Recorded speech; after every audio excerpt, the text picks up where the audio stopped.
Well, I didn't start riding until I was 21 after I got married.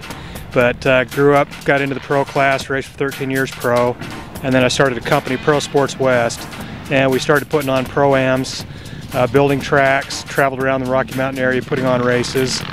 I was an AMA Congress rep for 3 years, USRA vice president for 9 years.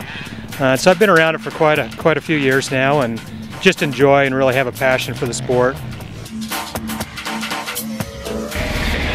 So going over some of our track designs in the past, I personally feel the most critical thing is when I drive up to the property is I look at the lay of the land. Is there anything that we can use that's natural terrain to our benefit?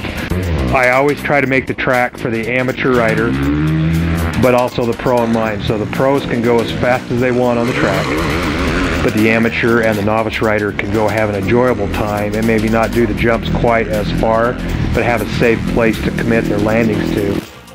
We look at long-term with the dirt and the extra effort up front to clean the material so that when we change the track design down the road, we don't have a bunch of garbage dirt underneath our mass piles. Then it cuts our time down as we're moving the track around. We've always run our dirt through the trommel screens or screen decks to bring out as much of the rock as we can. On most of the tracks I like to go all the way down to ½ minus.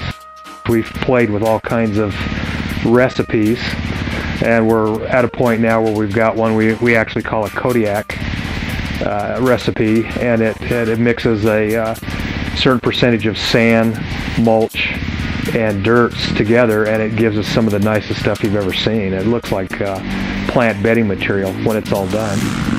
And so the tracks that we've gone in there and reworked, some of them have been gravel pits. We've turned them into just awesome playgrounds now for the riders. They get the ruts that they want, the berms form, the moisture stays in it, our watering is cut down by half on some of the tracks. And it's really made it enjoyable to go work the track and race the track.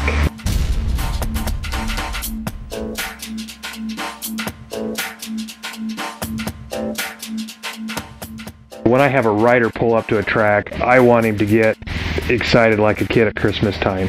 That it's a fun track, there's fun flow to it. I don't look at doing anything out there that is so technical and dangerous. There's only a handful of guys that can do it out there. To me, that's not racing. If you can get the majority of the crowd to be able to go and have fun out the track at speed, then it's the rider versus the other rider.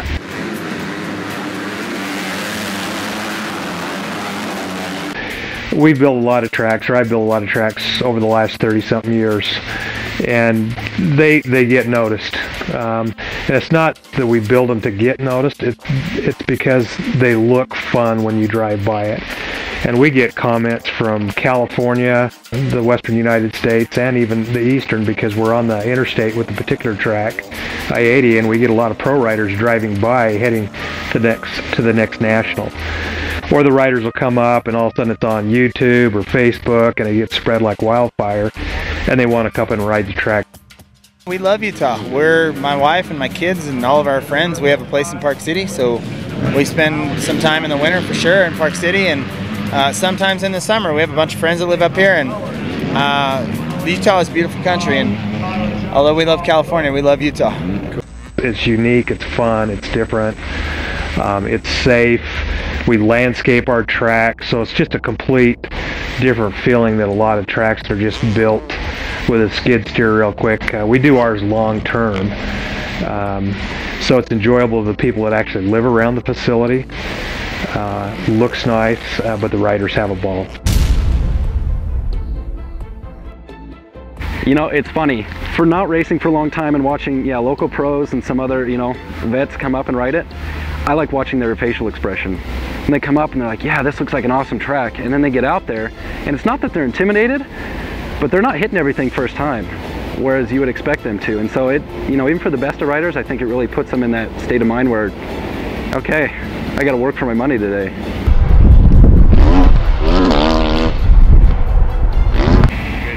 This track is incredible for us.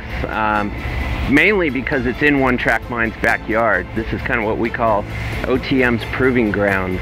We designed a lot of robotics, camera systems, stabilization systems.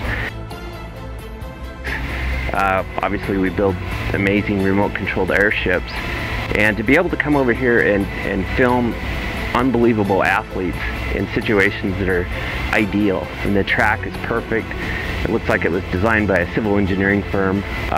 This is something it's a private track. It's very excluded for those that get to ride on it, but for us it's really helped escalate some of our product development.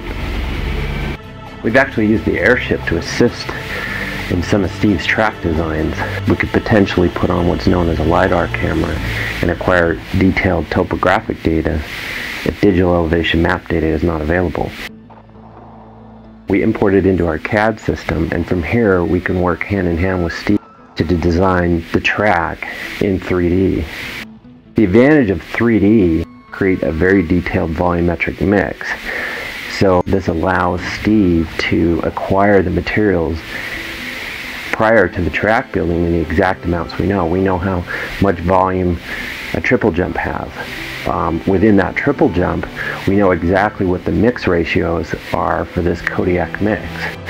Therefore, we know sort of a bill of materials and a screening operation that we can turn over to Steve before the track's ever built. Our airships probably have the most impact in motocross in marketing.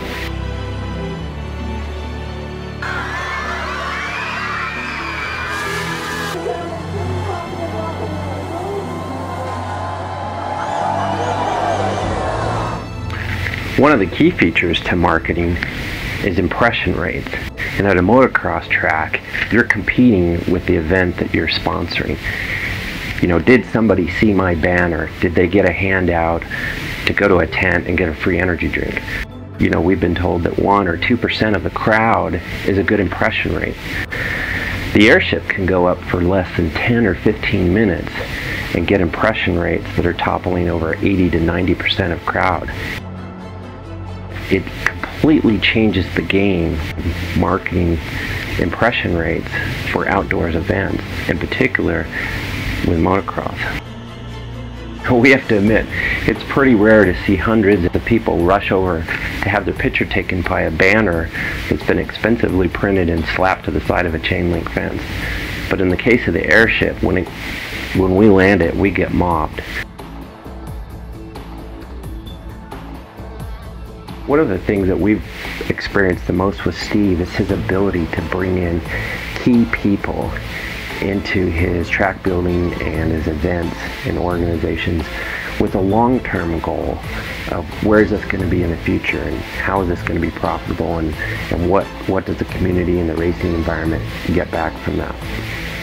So over the last 30 years plus of building tracks, promoting events, one of the things I found most enjoyable was bringing people together as we're doing it, so everybody's involved and has ownership with it.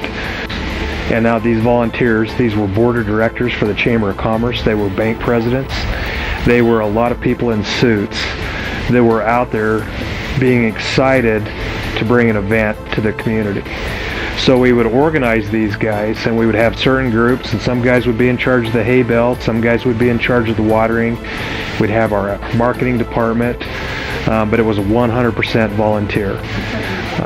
So it wasn't a one-man effort. Yes, I've got ideas how to build a track, I've raced pro, I've been in the nationals, but it's bringing the people that may have never even seen a motocross race before, and all of a sudden they're out there helping building the track, bringing in the event. And that's where I have the most enjoyment. But it's all about the passion and having fun and having friends that are having fun with you out there on the track.